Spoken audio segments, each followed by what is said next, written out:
espada e mata o ministro da guerra. Mata. E aí, facada no bucho. Prendem esse gurizão e o gurizão é encontrado enforcado com um lençol um tempo depois. Até hoje não se sabe quem foi o mandante, mas as suspeitas de que são o vice Manuel Vitorino são bem grandes. Nunca a carreira política do Manuel Vitorino, depois disso, acabou. E o Prudente, que era chamado de Prudente Demais, com excelente apelido, ele passa a ficar popular depois. Porque aí sobreviveu ao atentado e começa a dizer o quê? Pô, não dava certo antes por quê? Cheio de conspirador no governo do cara aí, pô. Então ele entra mal no governo, ponto da crise econômica que ele não consegue resolver, mas ele sai bem. Ele deixa uma imagem positiva pra si, como um líder republicano e pacificador. Acho que uma prova disso é que ele consegue, de alguma forma, colocar um sucessor que tem tudo a ver com as ideias dele.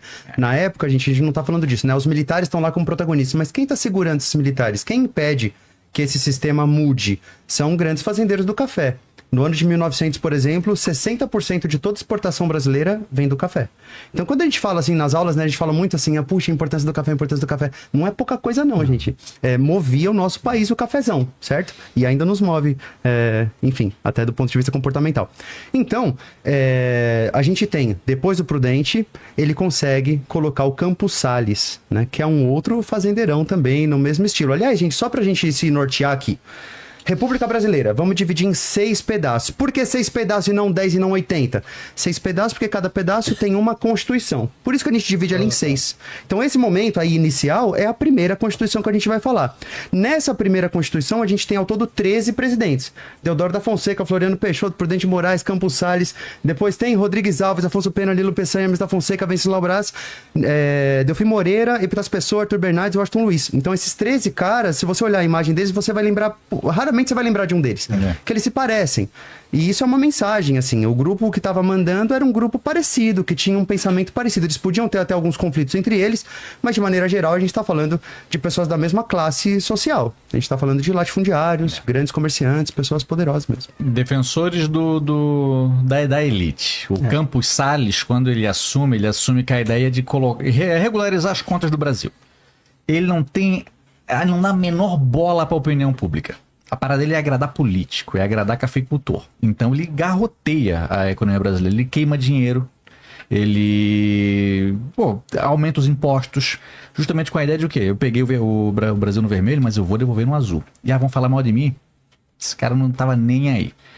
Ele começou a colocar selos em produtos que estavam com os impostos em dia. Logo começaram a chamar ele de Campos Selos. Quem que é esse aí, o Kratos? Campos Salles. Eles são todos meio parecidos. Então. É difícil a gente conseguir diferenciar um cara do outro nessa época, assim. O Campos Salles também dá o início à política dos governadores. O que ele faz? Ele... Há um grande conchavo em que ele... Seguinte, governadores. Vocês conversem com os fazendeiros da galera de vocês para que eles elejam congressistas que vão jogar de acordo com o governo e o governo vai jogar de acordo com vocês vão ter liberdade para atuar como vocês quiserem. Ou seja, uma mão vai lavar a outra. A gente vai apoiar o governo de vocês se vocês conseguirem fazer com que os eleitores de vocês elejam apoiadores do nosso governo. Então não vai ter oposição. A gente vai fazer o que a gente quiser. E como na época o voto não era de fato livre, não existia uma justiça eleitoral na época, era muito fácil de voto aberto, né? Imagina, você entrava lá e falava, o que você vai votar? Tem que falar. Não adianta escrever, não. Fala. Falar em voz alta. Tu ia na frente do cara, alguém, beleza, quem é o seu voto? O opositor. Não, meu amigo. Uma camaçada de pau. Era surrado. O galera chama de voto de cabresto, né? Porque o cabresto conduz o cavalo. Então, muitos dos fazendeiros chamavam seus cupinchas em dia de eleição para que eles fossem para a comunidade e reuniam todos os homens, que era quem votava, e todo mundo. Vai votar em quem? Vai votar em fulano. Não, vai votar nisso aqui. E vai lá e leva. Toda eleição dessa época era complicada, tinha um quebra-pau. Toda eleição teve. E voto de morto. Toda eleição foi fraudulenta. A pessoa morreu, não, mas ela votou no... Mas ela morreu, não, mas ela votou que ela ia votar. Com certeza, então, conheço ela. Pode computar. Então essa política dos governadores, que depois veio se chamar política do café com leite, é onde os caras definiram que o quê? Os dois maiores colégios eleitorais do Brasil, Minas Gerais e São Paulo, a gente vai definir alguém que representa os interesses do paulista e depois os interesses dos mineiros. Também são interesses parecidos. Então começa no governo do Campos Salles uma política que vai vigorar aí até o fim dos anos 1920. A Primeira República toda vai ser nesse esquema, né? Praticamente. Ele pede empréstimo da Inglaterra, né? Da família Rothschild. É o conhecido como Funding Loan. Depois o Hermes da Fonseca pede de novo. Depois Getúlio Vargas pede de novo.